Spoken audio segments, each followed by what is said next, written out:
All right, so today's movie review is A Corner in Wheat from 1909, directed by D.W. Griffith. And so let me get into my thoughts on the plot. So, the plot, I gave it a 4 out of 5. I thought it was excellent.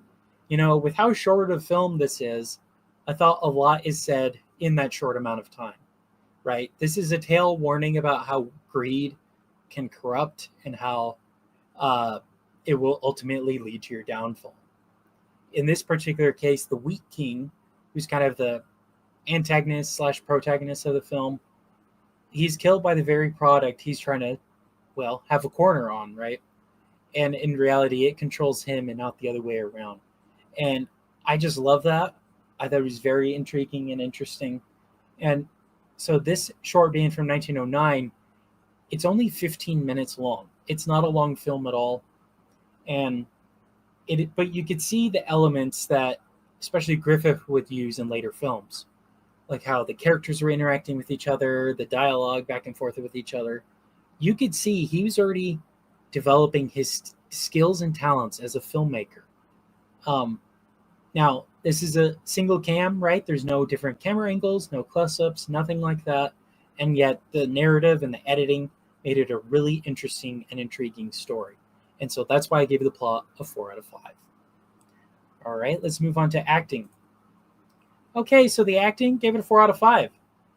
Visuals like this scene here of all these actors in a bread line really sold home to me how desperate of a situation it is that wheat costs so much. So I want to say it went from like 5 cents a loaf to 10 cents.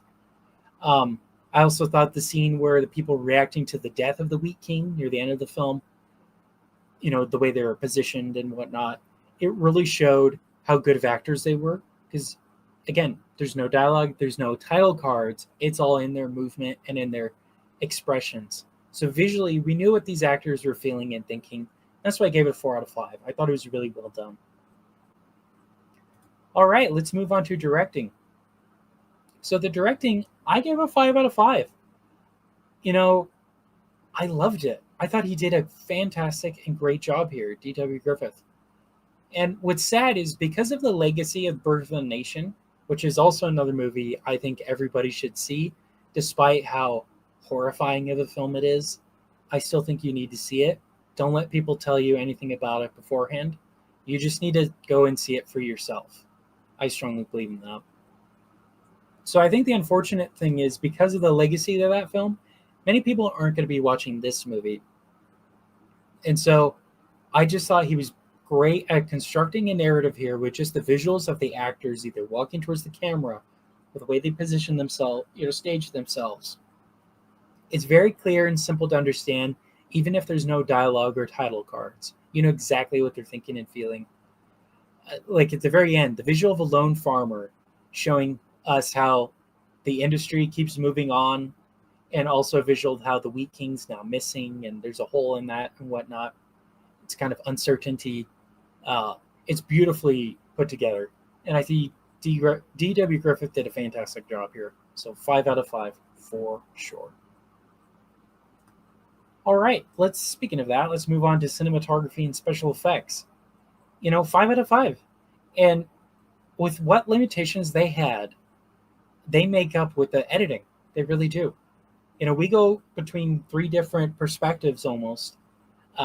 You got the poor farmers, you got the greedy Wheat King, the mill, all of that kind of intertwined and intermingled together, showing the different sides of this particular issue, right, with the stock market and with food and how it affects the people and whatnot. This film's a great example of that. And it's just beautifully shot and put together. Like I said, this scene right here really stages and shows us the desperation and how tragic this story is. Especially when the greedy Wheat King, he's trying to show off how great of a businessman he is, and then he falls to his death inside of the very mill that's making him this money. And he gets buried to death in the wheat. I thought it was just very visually beautiful, put together. 5 out of 5. Okay, let's move on to music. So, as it is with many silent films, a lot of the times the music that you see with the movie may not be the original. In this particular case, there wasn't any at all. I give it a 3.5 out of 5 because that's not really a knock towards the film. Um, I don't know if it ever did have any music to accompany it. I'll just be frank here. What is available, which is in the Library of Congress, no music at all. Um, Again, I don't know if it ever did, if at this point they even did that sort of thing. That was more of later on in the teens that they started doing that, I want to say. So I don't even know if they would have been practice at this point when this movie came out. But nevertheless, 3.5 out of 5, just so that I don't give it a high score or give it a low score. It's kind of a middle of the road score overall. All right, so tallying that all up, that brings my critically score to 4.3 out of 5, which is 86%. And so let me go through that score. Is there any graphic language? None. Like I mentioned, no title cards, no dialogue. Very, very tame.